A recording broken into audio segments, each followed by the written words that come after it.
పిల్లల్లో కాన్స్టిపేషన్ అంటే మలబద్ధకం సమస్య యొక్క లక్షణాలు ఎలా ఉంటాయి అది ఈ వీడియోలో తెలుసుకుందాం.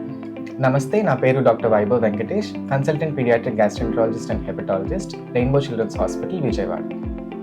పిల్లల్లో కాన్స్టిపేషన్ అంటే మలబద్ధకం సమస్య మనం తరచుగా టాయిలెట్ ట్రైనింగ్ వయసు పిల్లల్లో అంటే 3 నుంచి 5 సంవత్సరాల లోపు పిల్లల్లో తరచుగా ఎక్కువగా చూస్తూ ఉంటాం అనమాట. అలాగే టాయిలెట్ ట్రైనింగ్ అయిపోయిన పిల్లల్లో కూడా అంటే స్కూల్కి వెళ్ళే పిల్లల్లో కూడా అనేక కారణాల వల్ల ఈ కాన్స్టిపేషన్ అంటే మలబద్ధకం సమస్య ఉండొచ్చు. ఈ మలబద్ధకం కాన్స్టిపేషన్ లక్షణాలు ఎలా ఉంటాయి?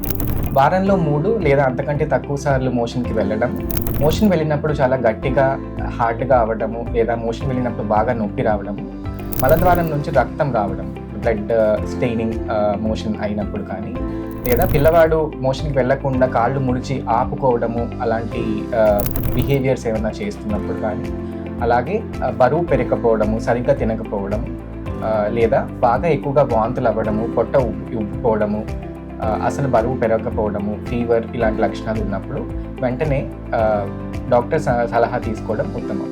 ఎందుకంటే ఈ మలబద్ధకం సమస్య పిల్లల్లో ఎంత తొందరగా గుర్తిస్తే చికిత్స అంత సులభము, సఫలము అవుతుంది.